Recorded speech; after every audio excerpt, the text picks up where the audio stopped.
Good morning everyone. In this video we are going to learn how to use the bill of manufacturing in Tally Prime. इस video के अंदर हम लोग देखेंगे bill of manufacturing topics को कैसे deal किया जाता है। इस टॉपिक के अंदर हम लोग जनरली ये पढ़ेंगे कि कोई भी प्रोडक्ट को कैसे परचेज किया जाता है, उसको असेंबल करने का क्या प्रोसेस है, और फिर लास्टली उसको कैसे किस प्रोसेस से हम लोग उसको सेल कर सकते हैं। तो सबसे पहले मैं एक कंपनी क्रिएट करूँगा। कंपनी का नाम मैं मैन्युफैक्चरिंग रखता हूँ। उसके बाद नॉर्मल सा मैं आगे की तरफ बढ़ रहा हूँ। यहाँ पे स्टेट डिटेल डाल दिया। उसके बाद ये सब नॉर्मल चीज़ है, आप डाल भी सकते हैं, अदरवाइज आप इसको स्किप कर देता हूँ मैं अभी। उसके बाद यहाँ पे कुछ फीचर है जिसको ऑन रखने का है, जैसे कि इन्वेंट्री, यहाँ पर हमको सिर्फ इसको नो कर देने का है। उसका डिस्काउंट कॉलम को नो रखने का है। यूज सेपरेट कॉलम इसको भी नो रखने का है। टैक्सेशन हम लोग अभी नहीं करें, इसकी वजह से इस कॉलम को भी नो रखने का है। उसके बाद इसको भी नो। ये हमारा एक कंपनी क्रिएट हो गया मैन्युफैक्चरिंग के नाम से। उसके बाद हम लोग वॉचर पे डायरेक्ट जाएंगे और परचेस करेंगे। तो परचेस करने से पहले यहाँ पे सप्लायर इनवॉइस नंबर मांग रहा है, तो सप्लायर इनवॉइस नंबर में 1 डाल दिया। उसके बाद अकाउंट, पार्टी का अकाउंट नाम पूछा, तो एक्चुअली मैंने अभी कोई भी पार्टी नाम से या कोई भी लेजर बनाया ही नहीं हूँ। इसके लिए मैं क्रिएट ऑप्शन पे जा सकता हूँ, या Alt+C+V की टाइप करने के बाद वो आ सकता है। तो मैं यहाँ पे जाता हूँ और एक पार्टी का नाम बनाता हूँ, जैसे कि मैं रमीसा प्राइवेट लिमिटेड के नाम से एक पार्टी का नाम बना दिया। अब जिससे मैं परचेस करूँगा उसको हमेशा सैंडी क्रेडिटर के अंदर रखने का है। उसके बाद आप आगे की तरफ जाइए। यहाँ पर आप बेसिक डिटेल है, इसको अगर आपके पास है डिटेल तो फिल कर दीजिए, अदरवाइज इसको स्किप करके आगे की तरफ बढ़ना है। परचेज लेज़र बोल रहा है, तो यहाँ पे आपको परचेज लेज़र का एक बनाना होगा जो हम परचेज के नाम पे ही रखते हैं। उसके बाद यहाँ पे आप परचेज अकाउंट को टैप कीजिए। उसके बाद बाकी को नॉर्मल से आगे की तरफ बढ़ने का। यहाँ पे अब स्टॉक ऑफ आइटम पूछा जा रहा है, तो स्टॉक ऑफ आइटम क्या सब हम लोग जो है उसके नेम में क्या हो सकता है, तो हम लोग यहाँ पे जो असेंबल करने वाले हैं वो हम ये चीज़ को असेंबल करने वाले हैं, कंप्यूटर असेंबल। तो यहाँ पे मैं जो है motherboard, CPU, cabinet, RAM, stable, ये सारे चीज़ को का प्रोडक्ट को परचेस करूँगा। तो सबसे पहले मैं मदरबोर्ड को क्रिएट करता हूँ। तो यहाँ पे एक्चुअली है नहीं, तो यहाँ पे मैं डायरेक्ट Alt+C ऑप्शन पे जा करके क्रिएट कर सकता हूँ। यहाँ पे नेम ऑफ द आइटम में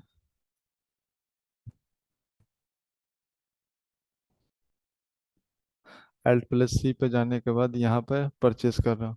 तो आप जैसे मदरबोर्ड है, तो पहले मदरबोर्ड को मैं उसका बनाता हूँ, मदरबोर्ड। उसके बाद ये अंडर पूछ रहा है, इसको मैं स्किप करता हूँ, कैटेगरी को भी स्किप करता हूँ। और क्रिएट में यहाँ पे मैं यूनिट में क्या डाल सकता हूँ, PCS, मतलब पीसेज में मुझे लेने का है। तो ये पीसेज डाल दिया मैं। उसके बाद आगे की तरफ इसको एक्सेप्ट कर लेना। यहाँ पे सेट ऑफ कंपोनेंट पूछा है, तो इसको अभी नो रखने का है, क्योंकि हमारा ये रॉ मटेरियल है। रॉ मटेरियल में हमको वो आप पीस, यहाँ पे पूछा कितने पीस हमको बाय करने का है, तो मैं 100 पीस बाय करना चाहता हूँ। और कितना रुपये पीस है, तो मैं यहाँ से देख लेता हूँ, 3500 रुपीज़ पीस है। उसी तरह से मैं दूसरा आइटम फिर परचेज करूँगा। सेम प्रोसेस है, Alt+C। तो अब दूसरा आइटम क्या है हमारा, CPU Intel, Intel process.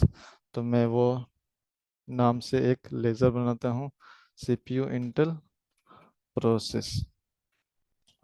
CPU Intel processor नाम से हमें एक स्टॉक आइटम्स क्रिएट किया हूँ। उसके बाद इसको बाकी के पीछे की तरफ ही इसको पीसेस में कन्वर्ट कर देने का है। उसके बाद आगे की तरफ बढ़ जाइए। अब ये कितने पीस है तो मैं चेक कर लेता हूँ। ये जो है वो हमारा 100 पीस है और 1200 इसका प्राइस है। तो 100 पीस और 1200 इसको डिटेल फिल कर दिए। उसके बाद आप फिर आपको नेक्स्ट क्या क्रिएट करने का है। नेक्स्ट में यहाँ पे कैबिनेट के बारे में बोला, फिर Alt+C कीजिए और कैबिनेट का एक लेज़र स्टॉक आइटम क्रिएट कीजिए। उसके बाद फिर इसको स्किप कीजिए, आगे की तरफ पीस डाल दीजिए और यहाँ पे फिर स्किप करके एक्सेप्ट कर लीजिए। अब देखिए कैबिनेट जो है वो कितना है, 100 पीस है, जो 1500 के रेट से दिया जा रहा है। तो 100 में यहाँ डाल दिया और यहाँ पर 1500 डाल दिया। उसके बाद फिर नेक्स्ट क्या चीज़ परचेज करने का है, तो रैम हमारा है। तो रैम, तो पहले क्या होगा, L+C क्रिएट करूँगा और उसके बाद फिर मैं इसका क्रिएट करूँगा स्टॉक आइटम। तो मैं रैम क्रिएट कर रहा हूँ। तो आप जो है यहाँ पर नॉर्मली स्किप कीजिए और यहाँ पर पीसेस डाल दीजिए। उसका रैम का प्राइस क्या है, तो 1300 है और 200 पीस बाय करना है। तो 200 पीस में डाल दिया और इसका एक पीस का प्राइस जो है वो 1300 है। फिर मैं नेक्स्ट क्या चीज़ परचेज करने का है, तो साटा टेबल।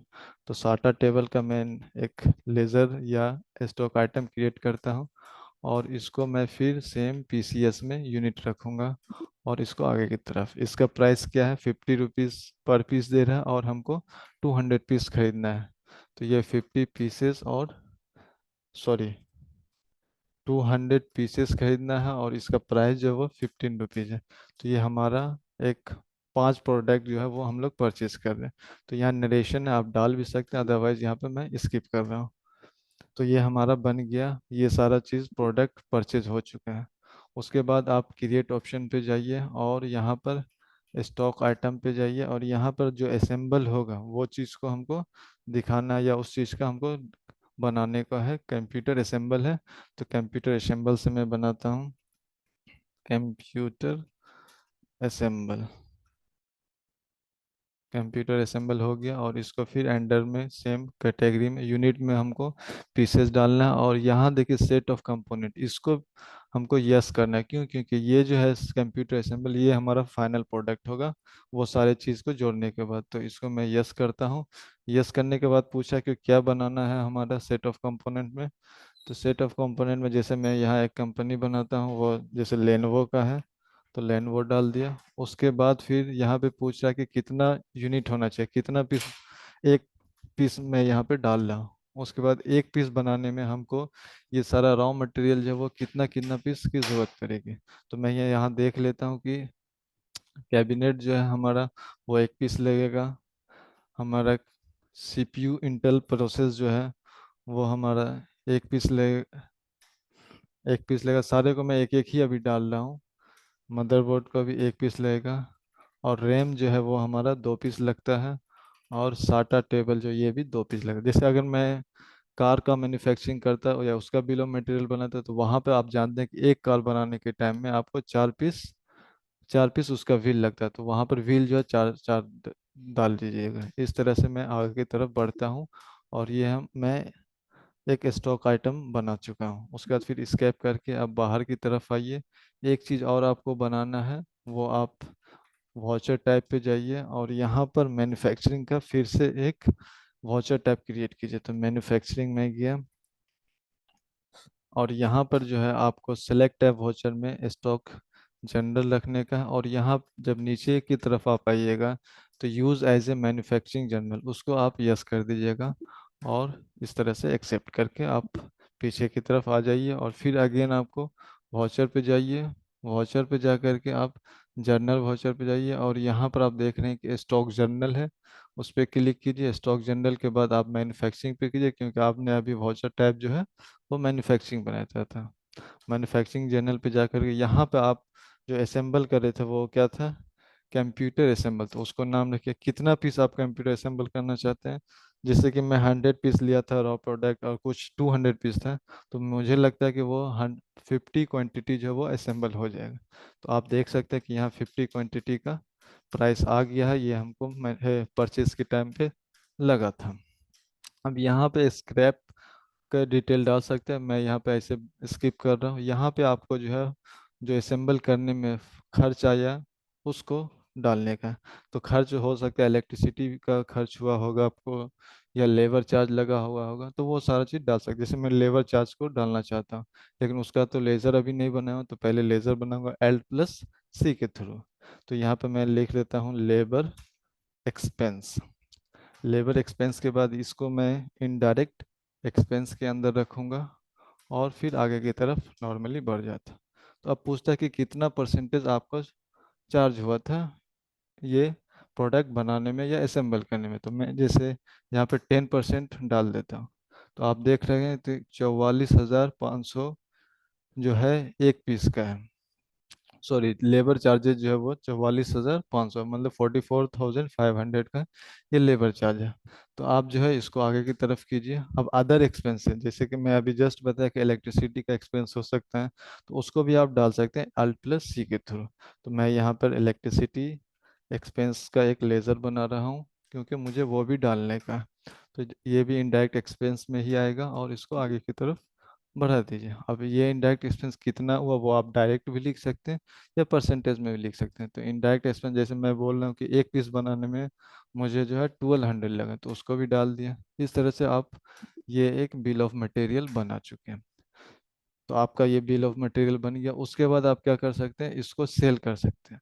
तो सेल करने के लिए आपको मालूम है कि सेल कैसे किया जाता है। तो सेल के लिए मैं F8 क्लिक करूँगा, और F8 करके मैं यहाँ पर अकाउंट नेम पूछा जा रहा है कि किसको सेल करना चाहते हैं। तो सेल जो है, मैं उसके लिए एक अदर ऑप्शन, अदर लेज़र बनाना होगा जिसको मैं सेल करना चाहता हूँ। तो उसके लिए मैं डाल देता हूँ ताहिर। इनके इनको मैं सेल करता हूँ, तो इसको ये जो हो जाएगा, वो जिनको मैं सेल करता हूँ वो हमारा क्या होता है, संडी डेटर। इसको फिर आगे की तरफ आप नॉर्मली क्लिक कर दीजिए। तो जैसे आप सेल्स का बनाए, उसी तरह से आप एक सेल्स का यहाँ पे आप देख सकते हैं। यहाँ पर आपसे पूछा जा रहा है सेल्स लेजर का, तो सेल्स लेजर में आप क्या डालेंगे, सेल्स बुक या सेल्स डायरेक्ट डाल सकते हैं, और ये जो है हमारा सेल्स अकाउंट के अंदर आएगा। उसको फिर आगे की तरफ कीजिए। अब यहाँ पे क्या बेचने का है मुझे, तो आप देखिए रॉ मटेरियल में था हमारा कैबिनेट था। जैसे मैं आपको यहाँ पर दिखा भी सकता हूँ कि ये सारा तो हमारा रॉ मटेरियल था, मदरबोर्ड, सीपीयू, कैबिनेट, रैम, सेटा सटा टेबल, तो ये सारा हमारा रॉ मटेरियल था। लेकिन हम लोग असेंबल कर चुके हैं, और असेंबल करके मेरा क्या आया था, तो कंप्यूटर असेंबल आया था, वो हमें मुझे बेचना है। तो यहाँ पे डाल दीजिए आप कितना में बेचना है। तो आप सॉरी, कितना पीस बेचना है। जैसे मैं 50 पीस बना चुका हूँ, लेकिन ज़रूरी नहीं कि मैं सारा का सारा बेच ही दूंगा उसी टाइम। अगर मैं 35 बेचता हूँ, 40 बेचता हूँ, तो जैसा बिकेगा उसको मैं यहाँ पे डाल दूंगा। जैसे 40 पीस अगर बेच रहा हूँ, तो अब वहाँ एक पीस का क्या पड़ रहा होगा। तो मैं एक अराउंड चेक कर लेता हूँ कि एक पीस का जो है मुझे 15,000 में बेचना है। तो ये एक प्राइस में डाल दे, उसके बाद आप जो है इसको डायरेक्ट स्किप करके आगे की तरफ बढ़ जाइए।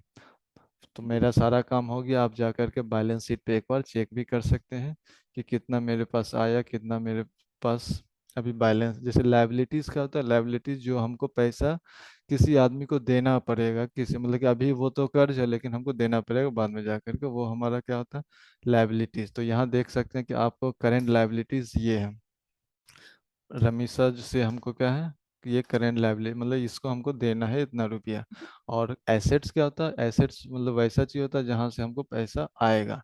तो जैसे हम मैं किसी को सेल कर रहा हूँ कोई प्रोडक्ट, और किसी मतलब कितना भी रुपया में, लेकिन वो उस टाइम पे मुझे पैसा नहीं दे रहा है, तो वो हमारा क्या हो जाएगा, एसेट्स होगा। और हमारा स्टॉक भी जो बचा हुआ भी रहता है, वो भी तो कभी कभी से कभी ना कभी सेल होगा। जब सेल होगा तो वो हमारे लिए अभी जो है वो एसेट्स की तरह काम करता है। तो ये देखिए ताहिर हमारा एसेट्स में आता है, क्यों, क्योंकि इनको मैंने बेचा, और यहाँ से हमको मुझे बाद में पैसा भी मिलेगा। So this is all about I can say regarding bill of manufacturing. If you have any kind of confusion, you can contact me by giving comment in my YouTube channel, and I will be connect with you. Hope you have got whatever you were finding. Thank you very much. Bye for now.